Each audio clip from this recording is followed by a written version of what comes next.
Bonsoir, bonsoir à tous et merci de nous retrouver pour ce webinaire consacré à l'épargne salariale, un webinaire organisé par l'AFG, l'Association française de gestion financière, avec l'autorité des marchés financiers, le MEDEF et la CPME. Nous sommes ensemble pour 40-50 minutes d'échange et d'information avec vous qui êtes en train de nous regarder. N'hésitez pas à poser vos questions pendant toute la durée du webinaire, nous y répondrons à la fin. Et pour ceux qui n'auraient pas eu leur réponse, nous vous répondrons par écrit. Vous pouvez poser directement vos questions sur le site épargne-salariale-france.fr.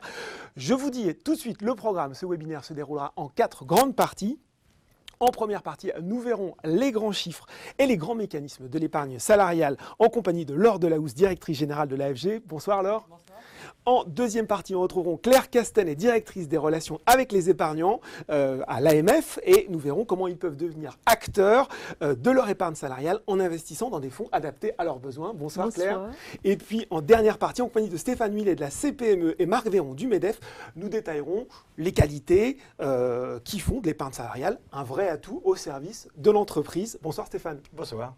Bon, nous terminerons bien évidemment par donc une session de questions-réponses à la fin pour conclure cette émission.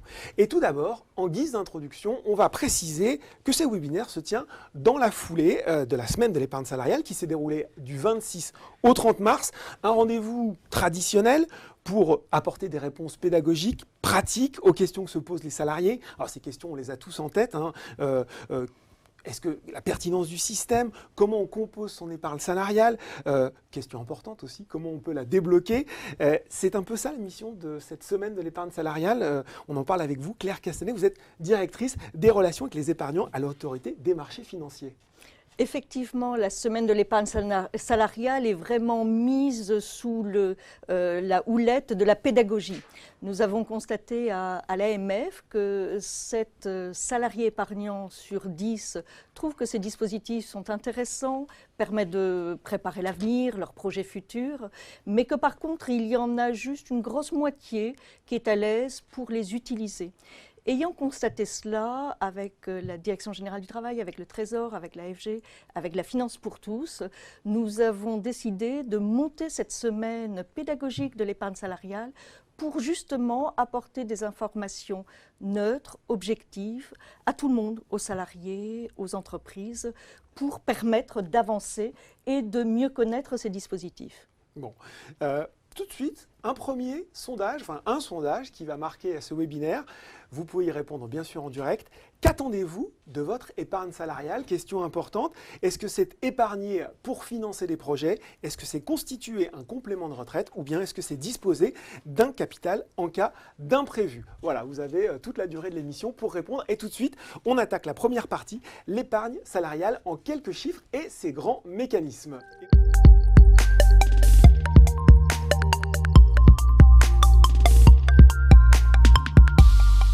Et on voit ça avec vous. Donc, Laure, on peut commencer par ce chiffre peut-être qui va marquer les esprits. L'épargne salariale aujourd'hui, c'est 131,5 milliards d'euros d'encours. Et c'est un chiffre qui progresse en plus d'année en année. Exactement. L'épargne salariale, c'est 131 milliards d'euros d'encours et qui est en progression chaque année de quelques milliards d'euros. C'est surtout 10 millions de salariés qui sont couverts, 10 millions de salariés, anciens salariés retraités ou salariés en activité, qui ont un compte d'épargne salariale et environ les 2 tiers qui chaque année y font des versements ou des retraits, qui font des opérations chaque année. Alors 60% des salariés du secteur privé sont couverts, surtout dans les grandes entreprises, un peu moins dans les PME, même beaucoup moins dans les PME. C'est un domaine dans lequel il faut encore progresser un Exactement, petit peu. Et c'est un des domaines dans lesquels il faut progresser. Et l'information donc, de la semaine de l'épargne salariale est à destination des salariés et aussi des entreprises, en particulier des PME, pour leur montrer tous les atouts de l'épargne salariale. Donc c'est 315 000 entreprises équipées des dispositifs d'épargne salariale, dont beaucoup de PME, mais encore pas assez, environ 20% des PME. Sur cet encours de 131 milliards, il est alimenté par différentes sources, donc la participation, l'intéressement. L'intéressement, c'est la première source d'alimentation de l'épargne salariale avec environ 5 milliards d'euros pour 2017. Les versements volontaires du salarié et l'abondement, et je vais revenir dans un instant sur le fonctionnement donc, au global de l'épargne salariale. Donc les différents outils et leurs Oui, fonctions. il y a différents outils, effectivement, après, pour placer cette épargne salariale. Exactement. Ouais. En fait, il y a les outils qui alimentent l'épargne salariale et ensuite les outils qui réceptionnent cette épargne salariale et qui permettent de l'investir. Donc les sommes proviennent, comme je le disais, de la participation. Donc la participation, c'est l'entreprise qui partage son bénéfice avec ses salariés. L'intéressement, c'est un dispositif qui, lui, contrairement à la participation, est facultatif, que met en place l'entreprise pour motiver des salariés autour de certains objectifs qu'elle fixe en interne, qui sont dédiés à l'entreprise. L'abondement, donc ça vient en complément des versements des salariés, et donc l'épargne volontaire des salariés. Donc sur votre salaire, vous pouvez prendre en plus, vous pouvez utiliser une partie de votre salaire pour alimenter votre épargne salariale et bénéficier de l'abondement. J'aurais juste ajouté quelque chose, c'est que l'épargne salariale, c'est une manière facile d'épargner parce que vous n'êtes pas forcément obligé de ponctionner sur votre pouvoir d'achat mensuel, sur votre salaire mensuel pour épargner. Vous pouvez utiliser l'intéressement et la participation qui sont directement versés par l'entreprise sans amputer votre pouvoir d'achat mensuel. Si donc ça aide vraiment à l'effort d'épargne. Ça aide, c'est une épargne qui est plus facile que d'autres types d'épargne et qui bénéficie en plus de l'abondement de l'entreprise. Bon, ce qu'on peut dire aussi, Laure, c'est que l'épargne salariale présente un certain nombre d'atouts qui la distinguent des autres produits d'épargne, mais contrepartie, le salarié, il doit également respecter quelques obligations, notamment celle du blocage, ce qui doit l'amener à se poser quelques bonnes questions au moment d'investir et de constituer cette épargne. Alors, en fait, il y a au moment de constituer cette épargne, lorsqu'il va recevoir son intéressement ou sa participation, c'est la saison en ce moment, il a 2 choix, il a 3 choix. Soit il l'aperçoit directement, à ce moment-là, ces sommes sont imposées, soit il les épargne. Il a 2 possibilités d'épargne, le PE, donc le plan d'épargne entreprise, qui est bloqué 5 ans,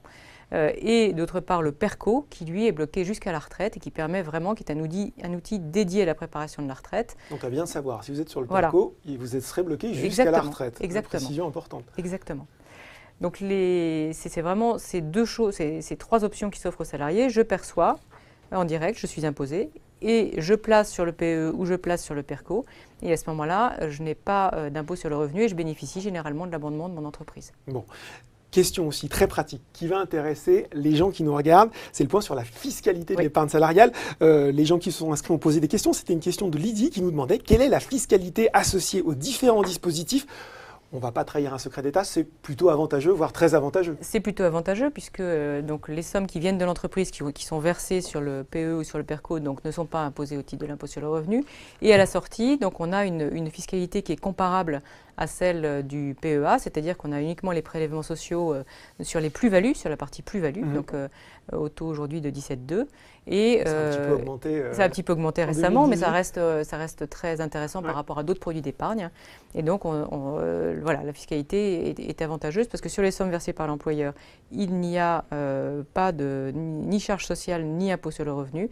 Et sur les sommes et à la sortie, on a un régime sur les plus-values qui est très incitatif. Bon. Pour l'entreprise, si je peux juste en dire 2 mots, sûr. puisque cette semaine de l'épargne salariale s'adresse aussi aux entreprises, en particulier aux PME. Donc les sommes qui sont versées, intéressement, participation, abondement, ne sont pas soumises à charges sociales, sont déductibles au titre de l'impôt sur les sociétés, bien sûr, et mais sont soumises à un forfait social de 20% à la charge de l'entreprise. Forfait social qui est plus léger pour les PME qui mettent en place, petites entreprises qui mettent en place pour la première fois un dispositif. Il est à 8% au lieu de 20%. Et on peut espérer dans les semaines prochaines, comme ça a été annoncé déjà, un effort supplémentaire donc à la baisse sur ce forfait social pour les petites entreprises, qui serait une très bonne nouvelle. Donc on en reparlera avec Stéphane, mais c'est une bonne incitation pour les petites entreprises de s'y mettre. Bon, très bien. Tout à fait.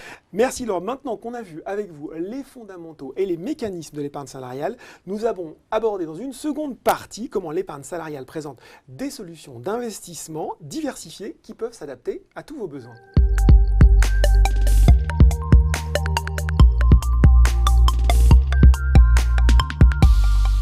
Et on vous retrouve maintenant Claire Castanet de l'AMF pour cette deuxième partie. Et j'ai envie de vous demander tout simplement, peut-être, quelle est la première des questions que l'on doit se poser quand on commence à se constituer son épargne salariale? Alors, tout d'abord, on parle d'épargne salariale, donc c'est de l'épargne. Et l'épargne sert à financer des projets futurs. Bien sûr. Donc, il faut développer les mêmes réflexes que pour toute épargne. Et à partir de là, essayer de situer quels sont ces projets futurs. Alors, ce peut être des projets qui sont en lien avec les grands cycles de vie.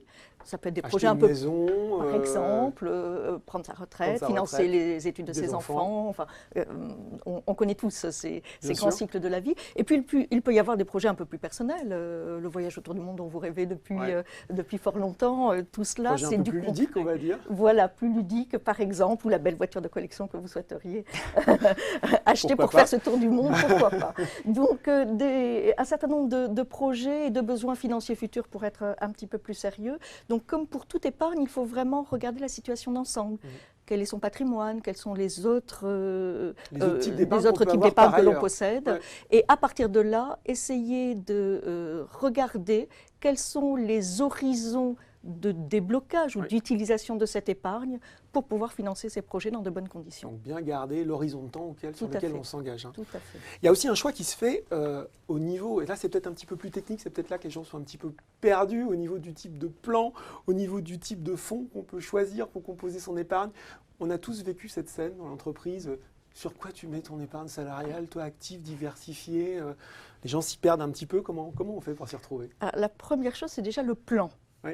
PE ou PERCO. Voilà, alors voilà, déjà là. Ça, c'est important. Il y a déjà les gens qui sont un peu perdus à ce niveau-là. Voilà, PE, c'est bloqué 5 ans. Alors, il y a 9 cas de déblocage, des cas assez classiques de résidence principale, de mariage, de troisième enfant, etc. Donc, plus de cas de déblocage pour le PE et une durée de blocage plus courte. Le PERCO, c'est vraiment un horizon retraite. Donc, il faut avoir en tête que c'est bloqué jusqu'à la retraite, on l'a dit avec leur, sauf cas de déblocage. Oui. Et ils sont moins nombreux. Oui. Donc attention, peut-être un point d'attention, la cessation du contrat de travail n'est pas un cas de déblocage pour le PERCO. D'accord. Donc lorsqu'on met sur le PERCO, il faut vraiment avoir cet horizon très long qui est la retraite. Ensuite, par rapport au fonds, là aussi, on revient sur l'horizon de placement. D'accord. Et sur les grandes règles d'or de l'investissement, on diversifie. On a une cohérence entre l'horizon, si c'est 5 ans, si c'est 20 ans, 30 ans, 40 ans. Ce ne sont pas du tout les mêmes types de produits que l'on va être amené à mettre. Et puis, on regarde le ratio risque-performance attendu. Alors, dites-nous un petit peu plus dans le détail. Comment on fait cette diversification? J'imagine que vous allez nous parler de monétaire, obligataire, action, avec, là encore, la durée d'engagement, de risque. Comment on panache tout ça? Qu'est-ce qui s'offre aux salariés, en quelque sorte? Alors, de façon assez simple, en fait, si on est sur une liquidité, c'est-à-dire on sait qu'on va utiliser un cas de déblocage très, très rapidement. Oui. Là, on peut souhaiter investir sur des fonds qui sont complètement liquides, qui sont les fonds monétaires. Bon, il faut savoir que la rémunération est faible, voire négative à l'heure actuelle, compte tenu de l'évolution des taux. Donc ça, il faut l'avoir en tête. Si on est sur du moyen terme, on va plutôt privilégier l'obligataire. Même si on sait bien que les performances sont moindres qu'elles n'ont été dans le passé. Donc là aussi, la diversification, c'est toujours important, de toute façon, en toile de fond. Et puis ensuite, si on est sur du long terme, plusieurs années devant soi, à ce moment-là, le marché action est intéressant. Parce qu'il permet effectivement sur le long terme de limiter la volatilité. Un petit peu les risques, on va dire. Limiter les risques et par contre de bénéficier de la croissance économique en fait et donc d'une performance qui est intéressante. Bon, ben voilà, on gère son investissement, on gère le risque qu'on est prêt à accepter aussi en quelque sorte. Tout à fait. J'avais une question d'Olivier qui nous a écrit « Le PE et le PERCO auquel j'ai accès, et il n'est pas tout à fait satisfait, ne me permettent pas de pouvoir investir pleinement sur les actions internationales, mais sur les fonds européens. Un seul fonds diversifié permet un accès à 50% MSCI World et à 50% obligations. Donc il peut être par contre investi à 100% sur les PME ETI. Et il me dit, est-ce que c'est le cas chez la majorité des géants? Est-ce une volonté politique? En clair, qui décide, est-ce que c'est l'entreprise qui décide les fonds auxquels les salariés ont accès dans le cadre de leur plan? L'épargne salariale, c'est une épargne qui est accompagnée par l'entreprise et qui se fait dans le dialogue social. Donc, il y a l'employeur, il y a les représentants du personnel, et à partir de là, il y a un accord qui est trouvé pour trouver la gamme de fonds aussi qui est la plus adaptée à la population et au plus grand nombre des personnes de l'entreprise, des salariés de l'entreprise. Donc effectivement, selon les entreprises, vous aurez des gammes plus ou moins importantes. Souvent, on dit que c'est compliqué, donc il ne faut pas non plus des gammes déjà de 4 choix, trop déjà, importantes. Ça suffit à perdre les gens. C'est bien, c'est bien. Il n'y a rien de normatif par rapport à cela. Il peut y avoir des typologies d'entreprises où vous avez intérêt, effectivement, à avoir des gammes de fonds un peu plus larges et un peu plus de choix. Bon, très bien. Je rappelle notre sondage. Qu'est-ce que vous, qui nous regardez, attendez de votre épargne salariale? Est-ce que c'est épargné pour financer des projets? Est-ce que c'est constituer un complément de retraite? Ou est-ce que c'est enfin disposer d'un capital en cas d'imprévu? Merci Laure, en tout cas, on va tout de suite passer à la troisième partie.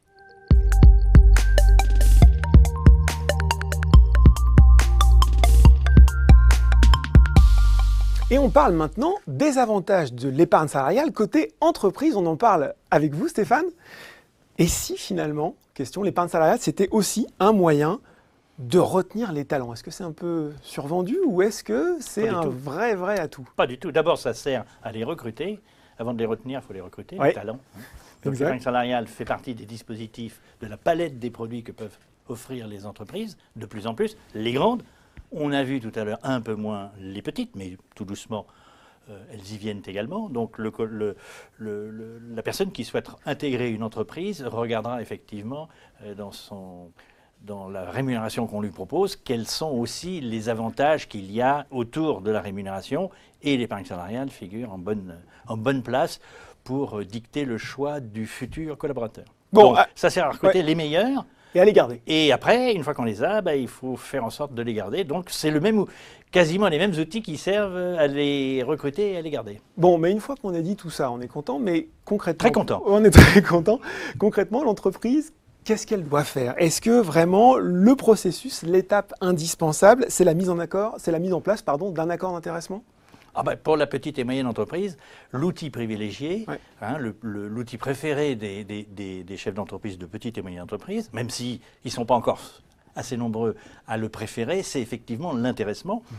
Pourquoi? Parce que d'abord, c'est un dispositif qui est facultatif, donc c'est un choix délibéré de l'entreprise, du chef d'entreprise, de dire je mets en place un système d'intéressement de façon à partager la valeur ajoutée nouvelle générée en fonction de l'atteinte des objectifs qui sont fixés dans l'accord d'intéressement. Bon. Ça, c'est la première étape. Et ensuite, après, derrière, il y a la mise en place. Alors, il peut y avoir la participation aussi, obligatoire à partir de 50 salariés, qui peut être mise en place de façon volontaire aussi dans la moins de 50, bien évidemment. Mais c'est principalement l'intéressement qui est privilégié parce que beaucoup plus souple. La participation, il y a une formule de calcul. On peut avoir une formule différée, mais c'est un peu compliqué. Une formule imposée qui figure en bonne place dans le Code du travail. L'intéressement, la formule de calcul est à l'initiative de l'entreprise. Sous réserve qu'elle soit évidemment aléatoire, qu'elle soit collective et qu'elle figure dans l'accord. Donc ça veut dire que le chef d'entreprise peut intégrer ce qu'il veut dans sa formule de calcul. Je ne sais pas, une augmentation de son chiffre d'affaires, une augmentation de ses résultats, un nombre de nouveaux clients, tout un tas d'indicateurs dont il considère qu'ils sont pertinents pour la bonne marche de son entreprise. C'est pas trop compliqué, ça, notamment pour les petites entreprises, Stéphane? Non, c'est pas compliqué, pas du tout. Parce que j'ai une question là de Denis qui nous dit: une entreprise avec 2 employés, ma femme et moi, est-elle gagnante à verser de l'argent à ses salariés via l'épargne salariale plutôt que par les moyens classiques, dividendes, rémunération exceptionnelle, etc. Alors d'abord, pour verser des dividendes, faut-il encore être actionnaire. Donc les salariés, s'ils ne sont pas actionnaires, on ne parle pas des dividendes. Mais dans une petite entreprise, c'est assez rare que les salariés soient actionnaires. Bon. Mais par contre, l'entreprise a toujours intérêt à mettre en place des dispositifs, on l'a vu, les interventions précédentes, on l'a vu, de façon à permettre aux collaborateurs d'avoir une épargne, alors pour un projet, pour la retraite. Et on a vu aussi que les dispositifs d'épargne salariale, les dispositifs d'épargne, PE-PERCO, sont, du point de vue social et fiscal, bien mieux alimentés par les outils en amont qui sont l'intéressement de la participation. Il y a un effet de levier important, puisque l'épargne individuelle, si elle part du salaire du collaborateur, il a été fiscalisé complètement, il a payé l'impôt sur le revenu, alors que dans l'épargne salariale, l'intéressement, s'il verse son intéressement dans le PE ou dans le PERCO, il n'y a que la CSG-RDS, et puis il n'y a pas d'impôt sur le revenu. Donc l'effet de levier est très important. Donc une petite entreprise, quelle que soit la taille, a toujours intérêt à privilégier, en plus de son système de rémunération classique, bien évidemment, a toujours intérêt à mettre en place un dispositif d'épargne salariale, principalement dans la petite et moyenne entreprise, l'intéressement, parce qu'il est beaucoup plus souple et on peut vraiment l'adapter au dispositif, à la préoccupation de l'entreprise, à ses objectifs de développement. Et quand je vous écoute, Stéphane, j'ai aussi l'impression qu'une des clés de la réussite de la mise en place de ce process, c'est une bonne communication tout au long de la mise en œuvre du plan d'intéressement et même de l'épargne salariale. Ah ben c'est évident que, on l'a vu tout à l'heure, tout le monde dit c'est un peu compliqué l'épargne salariale, donc si on n'en parle pas, on n'explique pas, c'est évident que les gens ne vont pas comprendre. Donc je reviens sur l'intéressement, l'outil privilégié des petites et moyennes entreprises, c'est un formidable outil pour communiquer sur l'entreprise. Le chef d'entreprise va se servir de son accord d'intéressement pour parler de son entreprise. Des fois, il n'en parle pas souvent, donc là, il a une bonne occasion d'en parler. Et puis ses collaborateurs, dans le cadre de l'accord d'intéressement, vont comprendre le fonctionnement de l'entreprise, vont pouvoir comprendre pourquoi la formule de calcul est orientée sur du développement, sur des économies, sur de la marge, parce que c'est la problématique de l'entreprise. Donc c'est un formidable outil de communication des objectifs de l'entreprise et de communiquer sur l'entreprise. Et d'associer les salariés à ce objectif. Et alors évidemment, l'intérêt aussi, c'est que si les objectifs sont atteints, le mode de calcul prévoit de verser une prime d'intéressement aux collaborateurs. Alors, combien ça peut aller jusqu'à 20% de la masse salariale, donc c'est considérable. Bon, la prime d'intéressement moyenne, elle est plutôt de 4,5-5%. Mais n'empêche que ça permet effectivement aussi de récompenser les collaborateurs parce que les objectifs sont atteints. Et une fois que le collaborateur il a sa prime d'intéressement, ben là, il la consomme tout de suite. Il est donc fiscalisé, ou bien il va dans le PE ou dans le PERCO en fonction de son idée sur l'épargne, retraite ou investissement, ou la voiture pour faire le tour du monde. Pour faire le tour du monde, on y revient. Il faut qu'elle soit amphibie, la voiture, pour faire le tour du monde. Oui. Mais à part ça, voilà, donc c'est vraiment on a du mal à imaginer, alors que malheureusement ça existe, on a du mal à imaginer une entreprise qui mettrait en place un PE, un PERCO, sans mettre en place les outils en amont qui sont les outils générateurs de flux, intéressement, participation. Alors on peut le faire, mais la logique veut que l'entreprise mette en place intéressement ou participation, et PE et ou PERCO. J'ai une question d'Erika en direct qui me demande: l'épargne salariale est-elle ouverte à toutes les entreprises, quel que soit le nombre de salariés et quelle que soit la forme juridique? C'est une bonne question. Toutes les entreprises, quelle que soit la forme, quelle que soit petite, moyenne. Les associations peuvent mettre en place des accords d'intéressement. L'intéressement, j'entends, parce que et des plans d'épargne, enfin, tous les produits. Bon. La participation, comme la formule de calcul est basée sur le résultat, l'entreprise qui n'a pas de résultat, il n'y a pas de participation. Et puis les entreprises qui, par définition, par exemple des associations qui ne sont pas à but lucratif et qui, par définition, ne gagnent pas d'argent, bah, celles-là, elles ne mettent pas en place d'accord de participation. Mais par contre, elles peuvent mettre en place un accord d'entraînement sur des indicateurs autres que le résultat, puisque ce n'est pas leur vocation première. Bon, bah, très bien. Mais ça concerne tout le monde. Bon, bah, c'est une bonne nouvelle. Mais c'est une très bonne nouvelle. On va voir tout de suite donc, la deuxième partie de l'épargne salariale au service des entreprises avec Marc Véron du MEDEF qui va nous rejoindre. Bonjour. Alors, on l'a vu avec Stéphane, qu'elle soit petite ou grande, on a vraiment l'impression que pour l'entreprise, l'épargne salariale, c'est un puissant instrument de cohésion. C'est vrai ? Oui, ça permet d'associer à la performance, donc ce qui nécessite d'une part que l'entreprise fasse l'effort d'expliquer comment cette performance a été obtenue, après de communiquer sur son résultat, son affectation, avec une partie qui peut donc être redistribuée aux salariés en plus du salaire qui leur a été déjà versé, puisque c'est un point aussi important, c'est-à-dire que ça ne vient pas en substitution du salaire, c'est quelque chose qui vient en complément. Et avec plusieurs leviers possibles qui ont été abordés, notamment l'intéressement et la participation, nous avons une nette préférence pour l'intéressement, puisque c'est ce qui donne le plus de souplesse, et c'est complètement facultatif. Et cela peut être mis en place notamment par voie d'accord et donc avec les organisations syndicales partenaires. Oui, parce que la boîte à outils, au final, de l'épargne salariale, elle est riche. On peut puiser un petit peu dans différents instruments pour avoir presque du sur-mesure. Oui, tout à fait. Elle est très très riche. Et ce qui est important, c'est à la fois d'indiquer comment il est possible d'alimenter et comment cette épargne, une fois constituée, elle peut être gérée. Puisqu'il y a la phase constitution de l'épargne et la phase après gestion. Et donc là, sur la phase gestion, il est important que l'entreprise, grâce d'ailleurs aux gestionnaires et aux teneurs de compte, d'apporter de l'information régulièrement aux salariés pour connaître le bénéfice de ces placements. Puisque suivant, et comme ça a été précisé tout à l'heure par Claire Castanet, suivant le choix qui va être fait, notamment d'horizon de placement ou de financement d'un projet futur, eh bien, les choix peuvent être très différents. Quand on prépare sa retraite, assez souvent, en fait, le choix qui est le plus adapté, c'est d'être sur une gestion pilotée qui, en fonction de la durée qui reste encore à épargner, va investir plus ou moins en action et va après désensibiliser, c'est-à-dire sécuriser cette épargne pour faire en sorte que lorsqu'arrive l'horizon avec la retraite, eh bien, il y ait une épargne qui soit sécurisée à ce moment-là. Bon, on est sur Boursorama. On va peut-être terminer avec un mot sur une dimension peut-être particulière de l'épargne salariale, c'est l'actionnariat salarié. Une bonne façon de réconcilier peut-être, de mettre salariés et chefs d'entreprise du même bord? Oui, on n'en a pas encore parlé, mais effectivement, c'est surtout connu aujourd'hui des entreprises cotées. Dans les entreprises non cotées, c'est pas encore très très développé. C'est possible. Nous souhaitons, nous, qu'il y ait encore d'autres possibilités, notamment dans le cadre de la transmission d'entreprise et de la transmission possible à une partie aux salariés d'une partie de l'entreprise. Donc il y a encore des choses à faire et on espère que le législateur aura le courage d'avancer sur cette voie-là. Qu'est-ce que vous aimeriez concrètement? Lorsque le dirigeant prépare en fait la transmission de son entreprise et donc la cession de son entreprise, il puisse céder partiellement cette entreprise aux salariés par différents moyens. Si on regarde aujourd'hui d'ailleurs la façon dont les entreprises, des start-up, des entreprises de croissance se développent, elles se développent aussi en associant les salariés à travers notamment soit de l'actionnariat, soit des bons de souscription des BSPCE, les associe à cette performance future de l'entreprise.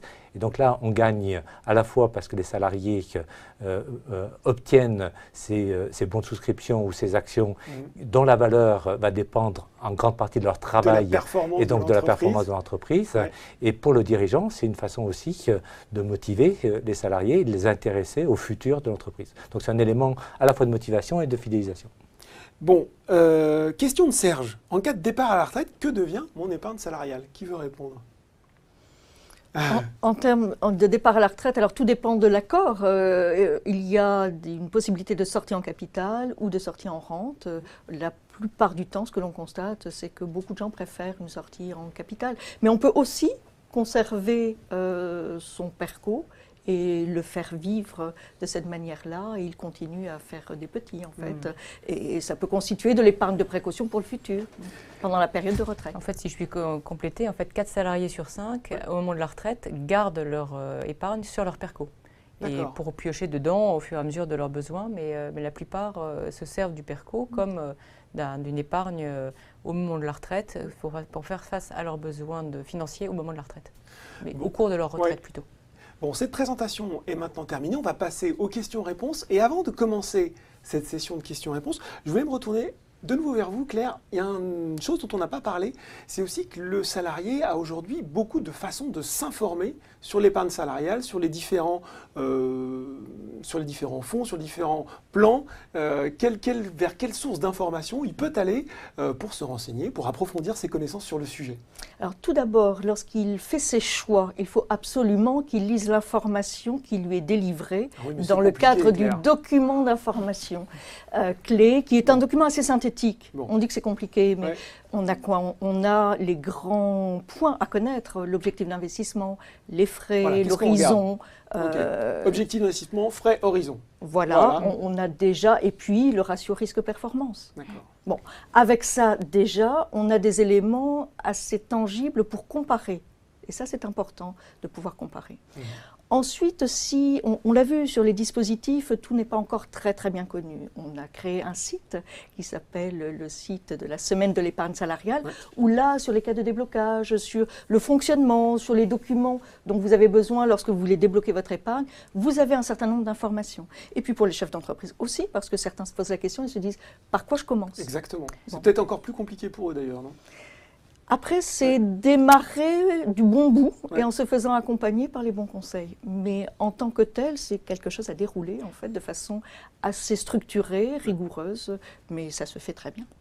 Pour compléter peut-être ce que dit Claire, moi je donnerais aussi un conseil aux salariés, c'est d'aller sur le site web de leur teneur de compte. Il y a le site de la semaine qui est générique. Et puis après, sur le site de leur teneur de compte, il y a beaucoup d'informations qui sont données. Ils sont vont voir très l'évolution de leurs fonds, exactement, les stratégies quotidiennes. de gestion, ils vont aussi voir les performances, ils vont voir les frais, ils vont voir la répartition de leur épargne. Est-ce que je suis en plus-value, en moins-value?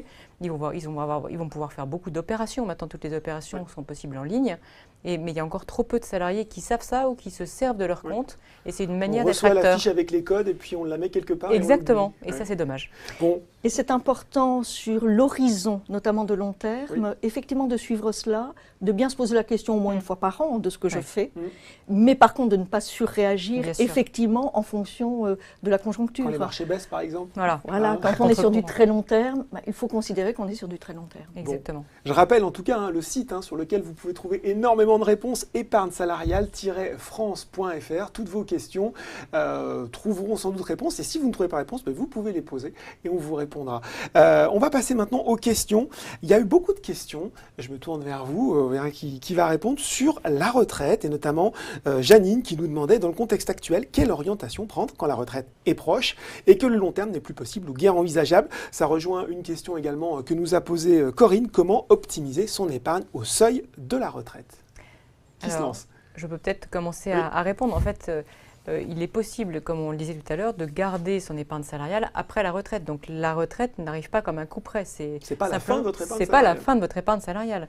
Donc même 2 ans avant la retraite, vous pouvez alimenter votre épargne salariale, votre PE ou votre PERCO, et fixer et vous dire, cette épargne, je l'utiliserai dans 10 ans, dans 15 ans, dans 20 ans. Et donc, je verse pour cet horizon. Vous n'êtes pas obligé, même on parlait de gestion pilotée tout à l'heure, on n'est pas obligé de dire j'amortis tout mon risque de manière à ce que le jour de ma retraite, je sois complètement sur une épargne monétaire qui aujourd'hui ne rapporte plus rien, voire est négative. Mais je peux dire, moi je ne compte pas utiliser mon épargne avant dans 10 ans ou dans 15 ans. Et donc, je me rajeunis, si je puis dire, et je donne en fait un horizon de récupération de mon épargne quand j'aurai 80 ou 85 ans. Bon, Claire, vous voulez ajouter quelque chose éventuellement? Je pense que le dispositif de gestion pilotée est d'une part quelque chose de très très intéressant et qui n'est pas toujours très bien connu, très bien compris. Donc la gestion pilotée, c'est vraiment, on l'a expliqué à différentes reprises, mais la désensibilisation, c'est-à-dire comment on arrive finalement en fonction de l'horizon que vous fixez. Ça, c'est très très important parce qu'on voit bien que les âges de départ à la retraite changent considérablement. Au jour d'aujourd'hui, certaines personnes choisissent de partir à la retraite à 70 ans et puis certains préfèrent garder cette épargne de précaution pour après. Donc la gestion pilotée permet vraiment cette désensibilisation pour avoir la liquidité souhaitée au moment où vous en aurez besoin. Très bien.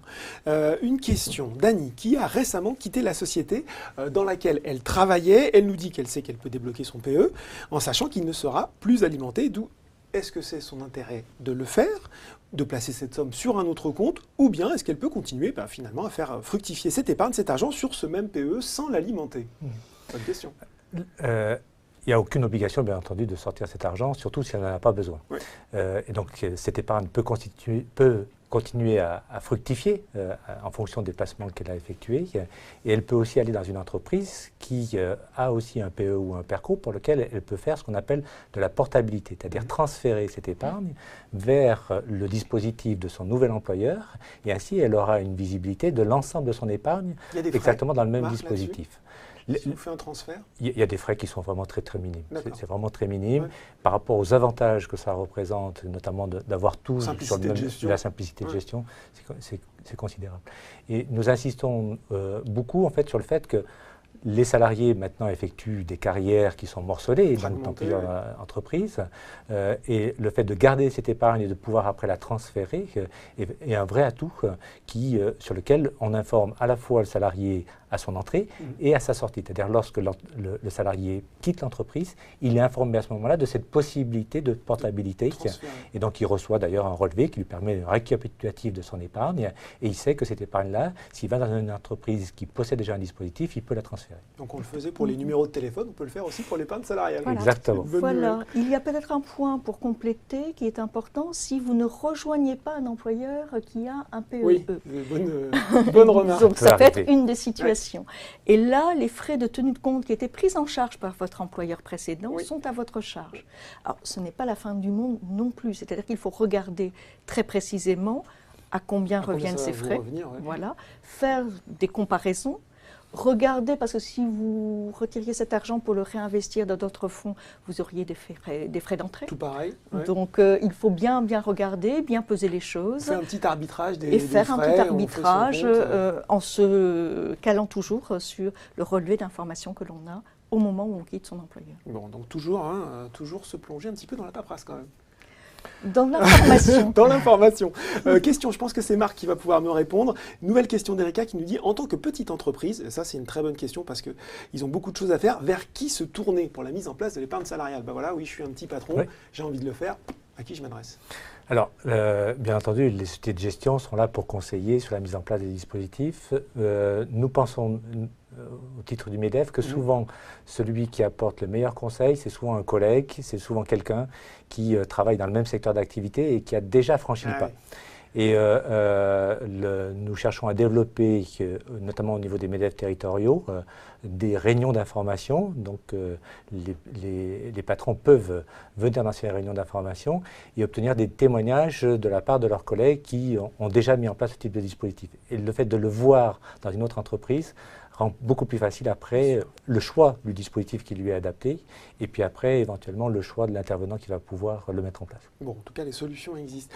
Question qui vient de tomber en direct. Peut-on changer nos placements sur d'autres fonds à tout moment? Bah oui, si on n'est pas content du choix qu'on a fait, qu'est-ce qu'on fait? Bien sûr, on fait un arbitrage à ce moment-là et tout simplement, on choisit, et là encore, on regarde l'information, on prépare et puis on fait le choix. Plus la paperasse. Et on fait le choix qui est le meilleur en fonction de sa situation globale, toujours, en fonction du ratio risque-performance, en fonction de l'horizon, toujours. Et puis, à partir de là, on choisit aussi son risque et ce que l'on est prêt à assumer. Bien sûr. Et ça encore, on peut le faire en ligne. Et ça, c'est vraiment de l'information et 3 clics une fois qu'on a bien étudié ces documents d'information. Ouais. Question de Véronique, et ça aussi, c'est une question qui va intéresser beaucoup de gens. Le déblocage de l'épargne salariale qui intéresse beaucoup. Et est-ce qu'il est prévu d'allonger cette liste de 4 déblocages dans lequel je peux retirer directement mon argent? Oui, pas, non, vraiment pas au vraiment jour d'aujourd'hui. Pas vraiment au jour d'aujourd'hui. On rappelle peut-être les 4 déblocages principaux. On a pour les gens 9 qui nous cas regardent. sur le PE et Oui. on en a 6 sur le PERCO. D'accord. Donc sur les 9 Les cas, principaux, les oui. principaux, on a la résidence principale pour le PE, le mariage, la naissance du 3e enfant ou l'adoption. Oui. On a le divorce également. Donc un certain nombre de points qui peuvent correspondre à des situations de vie. Pour le PERCO, on va être sur l'invalidité, sur le décès, on va être sur la résidence principale également, sur la retraite, bien évidemment, Bien sûr. puisque c'est C'est un son point but. c'est son but, donc assez naturellement. On va peut-être donc en tout cas, a priori, pas d'extension des clauses de déblocage. Il ne À semble court pas terme. que ce soit prévu. Bon, on va peut-être terminer par cette question de Patrick qui nous demande les pistes pour trouver des fonds en délégation de gestion, il va peut-être falloir expliquer un petit peu ce que c'est, qui puissent profiter d'une vraie rentabilité en dehors du levier fiscal. Alors, il n'y a pas de... les fonds utilisés en épargne salariale sont des FCPE, donc ce sont des fonds communs de placement d'entreprise, donc avec une gouvernance particulière à laquelle les partenaires sociaux sont associés, mais les performances qui sont étudiées régulièrement, et d'ailleurs nous publions des indices de performance, sont tout à fait comparables aux fonds classiques que vous trouvez sur un compte titre classique ou sur un PEA, donc il n'y a pas de différence de performance. En revanche, tant que vous êtes dans le cadre de l'épargne salariale, vous avez un choix qui est celui de l'accord qui est signé par les partenaires sociaux, adapté au profil des salariés de l'entreprise. Et donc, vous avez un choix de 5 fonds, 10 fonds, mais vous ne pouvez pas aller chercher des fonds en dehors de cet accord. Et donc, c'est ce qu'on disait un peu plus tôt. Exactement, ce qu'on disait un peu plus tôt. Mais sur les performances, ce sont les mêmes, dans les sociétés de gestion, ce sont les mêmes gérants, ce sont les mêmes types de gestion qui sont proposés en dehors de l'épargne salariale ou dans l'épargne salariale. Donc, les performances sont comparables. Bon, bien. Écoutez, merci. Ce webinaire est désormais terminé. Je vous invite à voir les résultats du sondage sur le site internet. Je vous rappelle également donc, ce site épargne-salariale-france.fr pour toutes les questions que vous pourriez vous poser sur le sujet. Il y aura également un replay de ce webinaire qui sera disponible avec les différentes parties de façon à ce que vous puissiez les consulter tranquillement. Mesdames, messieurs, merci beaucoup. Merci à vous. Merci. Au revoir. Merci. Au revoir.